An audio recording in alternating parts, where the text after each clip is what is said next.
America தன்னுடைய பிரம்மாண்டமான போர்க்கப்பலை தென் America நோக்கி நகர்த்துகிறது.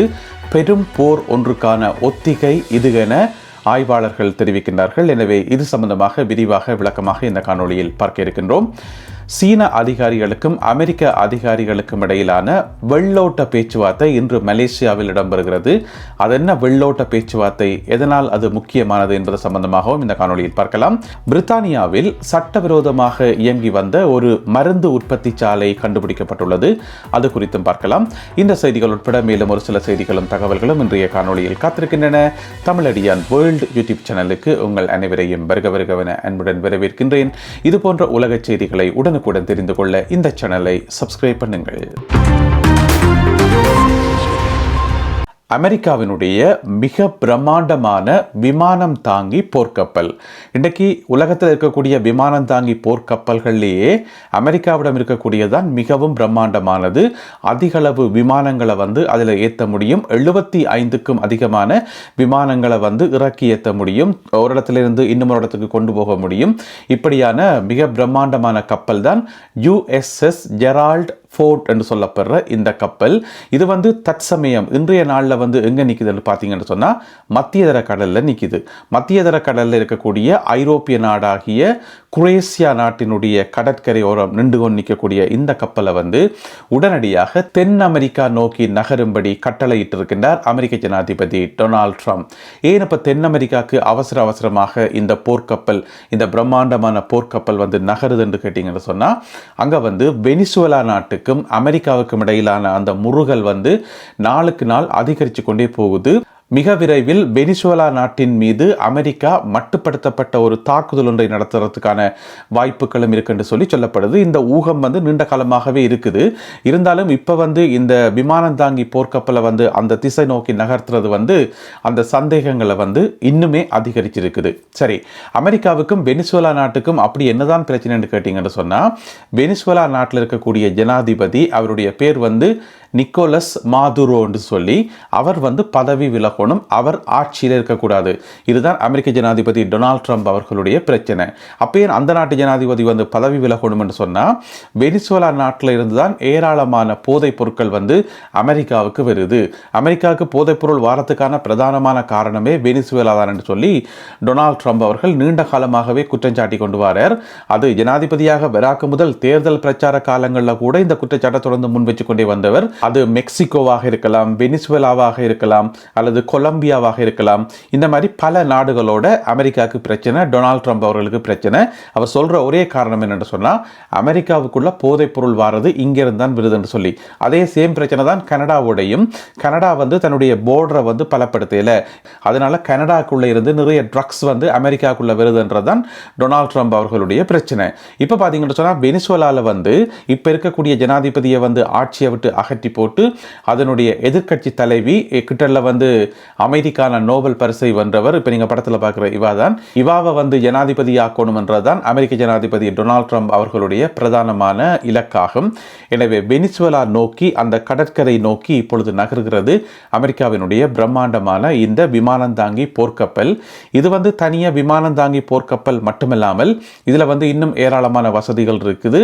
அதாவது இதுக்கு ஒரு தாக்குதல் அணியே இருக்குது. இந்த கப்பல் போகைக்குள்ள தனியாக இந்த கப்பல் மட்டும் போறதில்லை, முன்னுக்கு பின்னுக்கு இன்னும் நிறைய கப்பல்கள் போகும், தாக்குதல் அணியொண்டே போகும். அந்த தாக்குதல் அணியை மிகப்பெரிய ஒரு நாட்டுக்கு எதிரான யுத்தத்தை புரியறதுக்கு தேவையான கெப்பாசிட்டி அந்த அணியிட்ட இருப்பதாக சொல்லப்படுது. அது மட்டும் இல்லாமல் இதில் பார்த்தீங்கன்னு சொன்னால், ஒரே நேரத்தில் 4500 இராணுவத்தினரை ஏற்றி கொண்டு போகக்கூடிய ஒரு கெப்பாசிட்டி இருக்குன்னு சொல்லப்படுகிறது. அது மட்டும் இல்லாமல் 75க்கும் அதிகமான விமானங்களை இந்த கப்பல் சுமந்து கொண்டு செல்லும்.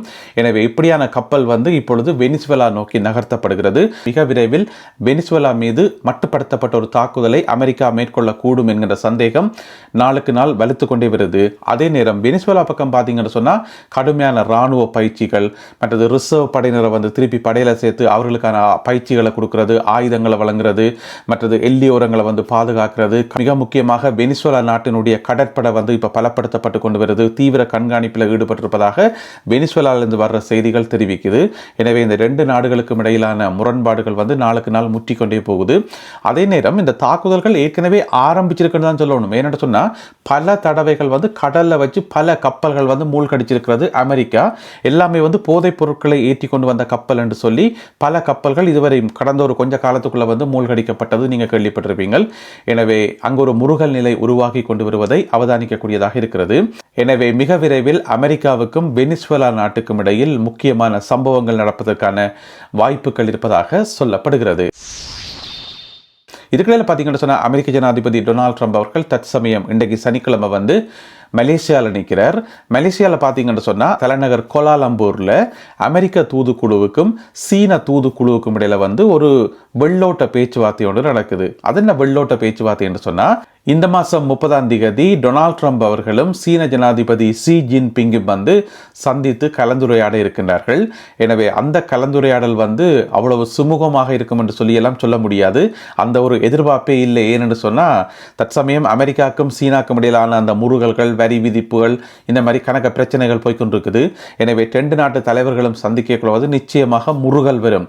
இப்போ அமெரிக்க ஜனாதிபதி யுக்ரைனிய ஜனாதிபதியை சந்திக்கும் போது, செலன்ஸ்கியை சந்திக்கும் போது எடுத்தறிஞ்செல்லாம் கதைப்பார், கோவமாக கதைப்பார், கண்டபடியெல்லாம் கதைப்பார். ஆனால் அதே நினைப்போட அதே மாதிரி போய் கதைக்கலாமா சீன ஜனாதிபதியோட? கதைக்க முடியாது, அது பெரிய பிரச்சனையாக போயிடும். எனவே அப்படியெல்லாம் கதைக்காமல் பொறுமையாக கதைக்கணும் என்றதுக்காக 2 நாட்டு தலைவர்களும் நல்ல கூலாக ஸ்மூத்தாக கதைக்கணும் என்றதுக்காக இந்த 2 நாட்டு டீமும் வந்து இப்போ கதைக்குது. இப்போ குண்டை கூடி கதைக்கின்றார்கள். மலேசியாவில் ஒரு வெள்ளோட்டம் விட்டு பார்க்கிறார்கள். அதாவது எங்கட நாட்டு ஜனாதிபதி அப்படி சொல்லும் போது உங்களோட நாட்டு ஜனாதிபதி இப்படி சொல்லணும், பிறகு அவர் அப்படி சொன்னால் இவர் இப்படி சொல்லுவார் சொல்லி மாற்றி மாற்றி கதைச்சு ஒத்திக பாக்கிறோம். கதைச்சு போட்டு என்னென்ன விஷயங்கள் எல்லாம் கதைக்கப்பட்டது, எப்படி கதைக்கணும் என்று சொல்லி டொனால்ட் ட்ரம்ப் அவர்களுக்கும் சொல்லப்படும், பிறகு சீன ஜனாதிபதி அவர்களுக்கும் சொல்லப்படும். அதுக்கு பிறகு அவர்கள் 2 பேரும் கதைக்கைக்குள்ள வந்து கை குலுக்கி சிரிச்ச முகத்தோட சந்தோஷமாக கதைக்கணும்ன்றதுக்காகத்தான் இந்த ஒரு வெள்ளோட்டம் நடந்து கொண்டிருக்கு இன்றைக்கு மலேசியாவில். எனவே 30ஆம் தேதி என்ன நடக்கப் போகிறது என்பதை நாங்கள் பொறுத்திருந்து பார்ப்போம். சட்டவிரோதமாக மருந்துகளை உற்பத்தி செய்த ஒரு ஆய்வு கூடம் ஒன்றை, ஒரு உற்பத்தி சாலை ஒன்றை கைப்பற்றி இருக்கின்றார்கள் பிரித்தானிய போலீசார். பிரித்தானியாவில் வந்து சட்டவிரோதமான தொழிற்சாலையா? அவ்வளவு துணிச்சல் யாருக்கு இருக்குன்னு கேட்டிங்கன்னு சொன்னால் ஒன்றும் செய்யலாது. அப்படியான ஆட்களும் இருக்கணும். இங்கே தொழிற்சாலை போடுற அளவுக்கு மருந்துகளை வந்து சட்டவிரோதமாக உற்பத்தி செய்கிற அளவுக்கு இருக்குது. இல்லாமல் எங்கேன்னு கேட்டிங்கன்னு சொன்னால் நோர்த்தாம்ப்டனில் இருக்கக்கூடிய இந்த ஒரு ரகசியமாக இயங்கின ஒரு தொழிற்சாலையை வந்து போலீஸார் சுற்றி வளைச்சு கைப்பற்றி பார்த்தா உள்ளுக்குள்ள எந்த மருந்தை வந்து உற்பத்தி செய்கிறார்கள் என்று சொன்னால் உடல் எடையை குறைப்பதற்கான மருந்து. ஏனென்று சொன்னால் யூகேல மட்டுமில்லாமல் இப்போ பார்த்தீங்கன்னு சொன்னால் இந்த மேற்கு நாடுகளில் இருக்கக்கூடிய இளைய தலைமுறையிட்ட இந்த உடம்பை குறைக்கணும், ஸ்லிம்மாக இருக்கணும், நல்லா கட்டுக்கோப்பாக இருக்கணும் என்று சொல்லி அந்த விருப்பம் பரவிக்கொண்டே வருது. அப்போ அதுக்கு வந்து இலகுவான வழி என்னென்னு சொன்னால் இந்த மாதிரி இன்ஜெக்ஷன் போடுறது, உடல் எடையை குறைக்கிறதுக்கான இன்ஜெக்ஷன் போடுறது. அதுக்கு ஹை டிமாண்ட் இருக்குன்னு சொல்லி சொல்லப்படுது. யூகேல எல்லாம் ஹை டிமாண்ட். அப்போ இந்த மாதிரியான மருந்துகளுக்கு வந்து ஹை டிமாண்ட் இருக்குன்றதை தெரிஞ்சு கொண்டு ஒரு குரூப் என்ன செய்திருக்குன்னு சொன்னால் இந்த டைமில் நாங்கள் களவாக உற்பத்தி செய்து மார்க்கெட்டில் விட்டோம்னு சொன்னால் நிறைய காசு பார்க்கலாம் என்று சொல்லி ஒரு ஐடியா போட்டு என்ன செய்திருக்கணும், நோர்த்தாம்ப்டன் பகுதியில் ரகசியமாக ஒரு தொழிற்சாலை ஒன்றை உருவாக்கி இருக்கணும். அங்கே போயிட்டு போலீஸ் செக் பண்ணி பார்த்தா 2000க்கும் அதிகமான இந்த மருந்துகள் அந்த பிளாஸ்டிக் அந்த கவர்கள் இருந்திருக்குது. அதாவது கிட்டத்தட்ட ஒரு பேனை மாதிரி இருக்குமா, அது ஊசின்னு வைங்களேன் அப்படி இருக்குமா, அது வந்து எம்டி இதுகள் கண்டுபிடிக்கப்பட்டிருக்கிறது. மருந்து வந்து செப்பரேட்டாக இருந்ததுக்கு அந்த மருந்தை வந்து இதுக்குள்ளே போட்டு ஃபில் பண்ணணும். அதான் அடுத்த கட்ட நடவடிக்கை. அதை செய்யாக்கு முதல் போலீஸ் போயிட்டு பிடிச்சிருக்கிறது. இப்போ நீங்கள் படத்தில் பார்க்குற இதுதான் அந்த ஒரு தொழிற்சாலை. பிரித்தானியாவில் வந்து இப்படியான ஒரு தொழிற்சாலையை வந்து இலீகலான முறையில் வந்து நடத்த முடியுமான்றது இங்கே இருக்கக்கூடிய பெரிய கேள்வியாக இருக்கிறது. எனவே துணிஞ்சு ஒரு சில குழுவினர் வந்து இதில் ஈடுபட்டிருக்கிறார்கள். எனவே அவர்கள் மிக விரைவில் கைது செய்யப்படுவார்கள் என்று சொல்லி எதிர்பார்க்கப்படுகிறது. இந்த உடல் எடையை குறைப்பதற்கான இந்த மருந்தில் வந்து ஏற்கனவே நிறைய பிரச்சனைகளும் நிறைய கம்ப்ளைண்ட்ஸும், ஒரு சில ஃபார்மசிகள் வந்து 18 வயதுக்கு குறைந்தவர்களுக்கு வந்து இந்த மருந்துகளை விற்றார்கள் என்று சொல்லி ஏற்கனவே முறைப்பாடுகள் எல்லாம் இருக்குது. எனவே அந்த பிரச்சனைகளோட இப்போ புதுசாக இந்த ஒரு பிரச்சனையும் சேர்ந்திருக்கிறது. பாரிஸில் இருக்கின்ற லூவர் மியூசியத்தில் பெறுமதி வாய்ந்த பொருட்கள் கடந்த ஞாயிற்றுக்கிழமை கொள்ளையிடப்பட்ட சம்பவம் உலகம் முழுவதும் மிக பெரும் அதிர்வலைகளை உருவாக்கி இருக்கிறது. இன்றைக்கு ஒரு கிழமையாக போது இதுவரைக்கும் ஒரு தகவலும் கிடைக்கல. அந்த கொள்ளையர்கள் பற்றின ஒரு தகவலும் கிடைக்கல. எங்க போனார்கள், என்ன நடந்ததுன்னு சொல்லி. ஏனென்று சொன்னா நிறைய சிசிடிவி ஃபுட்டேஜ் எல்லாம் எடுத்து செக் பண்ணியாச்சு, ஃபோரன்சிக் ரிப்போர்ட்ஸ் எல்லாம் வந்துட்டுது. இவ்வளவு இருந்தும் கூட போலீஸ் தீவிர தேடுதல் வேட்டையில் இருக்குது. ஆனால் இதுவரைக்கும் யாருமே கைது செய்யப்படல. இப்போ அந்த லூவர் மியூசியம் நிர்வாகம் ஒரு முக்கியமான முடிவு ஒன்று எடுத்திருக்கிறது. என்று சொன்னா லூவர் மியூசியத்தில் இருக்கக்கூடிய இன்னும் பெறுமதி வாய்ந்த பொருட்கள் நிறைய இருக்குதானே, அந்த பெறுமதி வாய்ந்த பொருட்கள் சிலவற்றை பேங்க் ஆஃப் பிரான்சினுடைய தேசிய வங்கிக்கு மாற்றப்பட்டிருக்கிறது. ஏனென்று சொன்னா பேங்க் ஆஃப் பிரான்ஸ் இருக்குதானே, அந்த பேங்க் ஆஃப் பிரான்ஸுக்கு மிகப்பெரிய நிலக்கீழ் சுரங்க அறைகள் எல்லாம் இருக்காம். அங்கதான் பிரான்ஸ் நாட்டினுடைய பிரெஞ்சு அரசாங்கத்தினுடைய அந்த தங்கம் எல்லாம் அங்கதான் புதைச்சு வைக்கப்பட்டிருக்கிறது.